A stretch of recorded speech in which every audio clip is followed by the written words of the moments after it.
英国伊丽莎白2世女王的葬礼将于19日上午举行，近200个国家与地区的约500名代表获邀出席。这场国葬仪式将是英国自2战以来最大规模的国家大典之一。除多国领导人云集，女王国葬当天，全英约125家电影院将放映葬礼进程，各地公园、广场和大教堂也将设置屏幕播放这场盛大的仪式。外交部官网周六发布消息，应英国政府邀请，国家主席习近平特别代表、国家副主席王岐山将出席19号在伦敦举行的伊丽莎白2世女王葬礼。王岐山周一前往英国驻华使馆吊唁时表示，伊丽莎白2世是中英除了中国，将有近200个国家和地区的约500名代表出席伊丽莎白2世的葬礼，其中包括100名总统和政府首脑以及20位外国王室成员。美国总统拜登与妻子周六晚抵达英国，计划在周日吊唁女王，并与英国国王查尔斯3世会面。据悉，拜登与英国首相特拉斯的会面计划取消，双方不会在女王葬礼前以官方身份会面。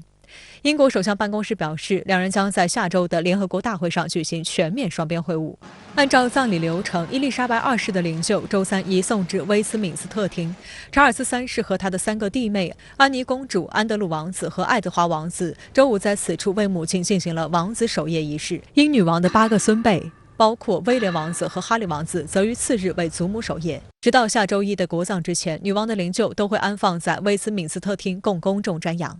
灵柩是30多年前用英国橡木制作的，内衬有铅，可用于隔绝空气和水，更好地保存女王的遗体。而灵柩上一般会摆放3样象征着王室的物品：王冠、宝球及权杖。帝国王冠是1937年为女王的父亲乔治6世国王制作的，过继给女王后进行了修改。在3000多颗钻石中，有一些是世界上最著名的宝石，包括一颗317.4克拉的库里南2号钻石和一颗170克拉的黑王子红宝石，据说是亨利5世在1415年的战斗中佩戴的。3英尺长的权杖代表着君主在世俗世界的权利，手柄上的都铎玫瑰、蓟花和3叶草的图案分别代表英格兰、苏格兰和爱尔兰。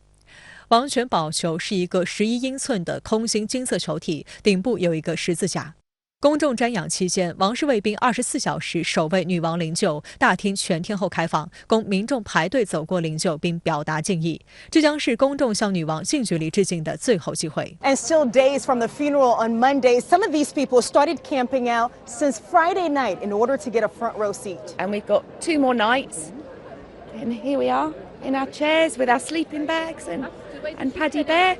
英国媒体还在等待吊唁女王的队伍中发现了英国球星贝克汉姆的身影。经过13小时的漫长排队后，贝克汉姆在吊唁女王时表现得很激动，偷偷拭去了眼角的泪水。Every time that we stood there and we wore those free line shirts and I had my armband and we sang,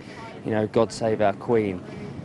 that was something that meant so much to us. Everybody wants to be here to be part of this experience and celebrate